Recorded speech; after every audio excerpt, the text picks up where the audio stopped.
আসসালামু আলাইকুম। কেমন আছেন সবাই? আশা করি সবাই ভালো আছেন। আমিও সবাইকে নিয়ে ভালো আছি। তো আজকের যে রান্নাটা করব সেটা হলো 4টা ডিম। এই ডিম 4টা ভেজে নারকেল বাটা দিয়ে ডিমের মালাইকারি করব। এর সাথে বড় একটা আলু নিচ্ছি আমি কেটে। তো এখানে ডিম ভাজি করার জন্য পেঁয়াজ মরিচ কেটে নিয়েছি কুচি করে। এটা আমি ব্যালেন্ড করব। তো ব্যালেন্ড করব পেঁয়াজ দিব।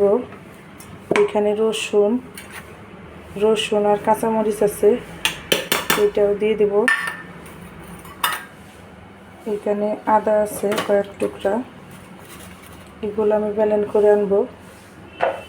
তো এখানে গুঁড়া মরিচ, হলুদের গুঁড়া, ধনিয়ার গুঁড়া, মরিচের গুঁড়া, 2 টুকরা এলাচ, 2 টুকরা দারচিনি, 3-4টে এলাচ আর একটা লবঙ্গ, এগুলো আমি পরে দিয়ে দেব। এখন ডিমটা ভাজবো আমি।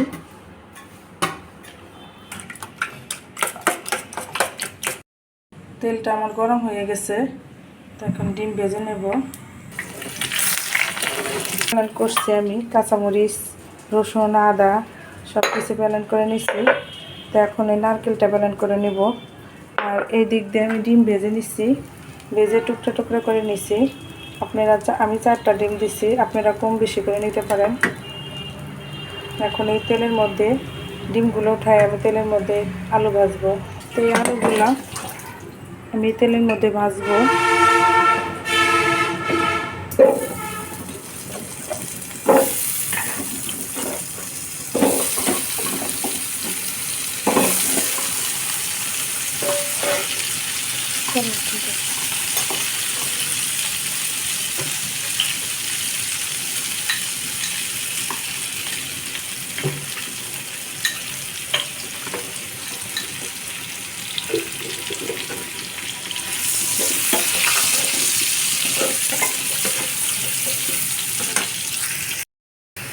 তো আমার আলুগুলা লাল লাল হয়ে গেছে,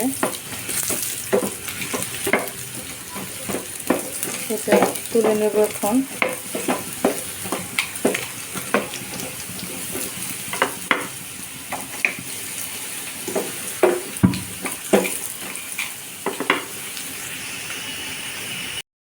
তো এর মধ্যে আমি একটু তেল দিয়ে দেবো। এই পাশে আমি সব ভেজে রাখছি, ডিম ভাজি আর আলু ভেজে রাখছি। এখন আমি মশলাটা কষাবো। তেলের মধ্যে দারচিনি আর এলাচ দিয়ে দেবো।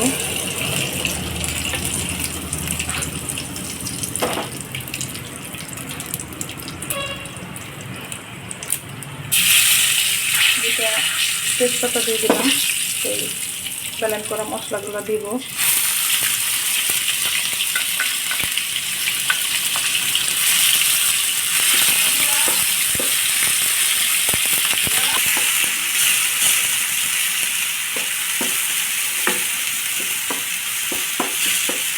এখন নারকেল বাটাটা দিয়ে দেবো।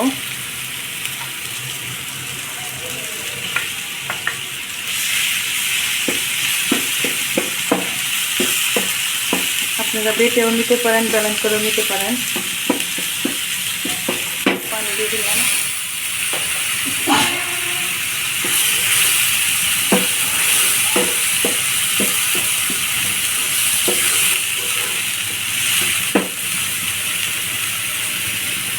স্বাদ মতন লবণ দিয়ে দেবো।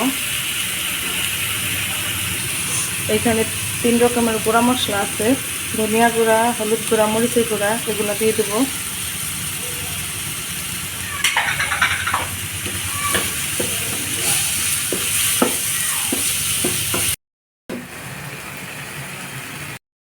যেটা সেটা 2 লিটার পানি দিয়ে দিলাম। এটা ভালো করে কষাবো।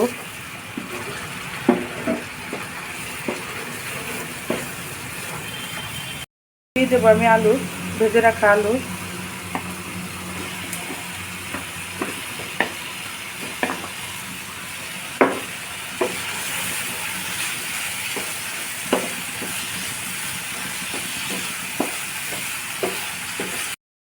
পানি দিয়ে দেব, পানি দিয়ে একটু ঢাকা দিয়ে দেব।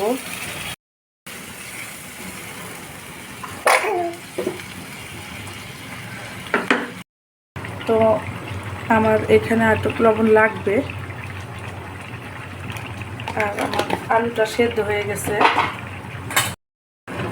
ভাজা ডিমটা দিয়ে দেব।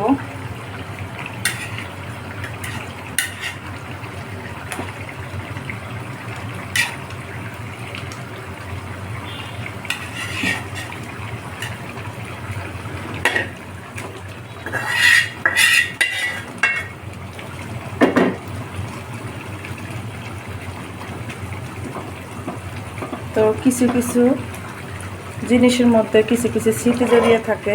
তো এটা আমি খাইছি আমার বিয়ের আগে অনেকবার মার হাতে। তো অনেক দিন যেমন খাওয়া হয় নাই, তো আজকে আপনাদের সাথে এটা রান্না করলাম এবং শেয়ার করলাম। তো আপনারা আমার রান্নাটা দেখে ভালো লাগলে আমার চ্যানেলটাকে একটা সাবস্ক্রাইব করবেন এবং লাইক করবেন। তো বন্ধুরা, আজকের রান্না আমার এইখানেই শেষ, ডিমের মালাইকারি নারকেল দিয়ে। তো আপনারা এভাবে মাছ গোছ না খেতে মন চাইলে ডিম রান্না করে এভাবে খাইতে পারেন। তো আপনাদের সবারই শুভকামনা জানিয়ে শেষ করতেছি আজকের ভিডিও। আল্লাহ হাফেজ।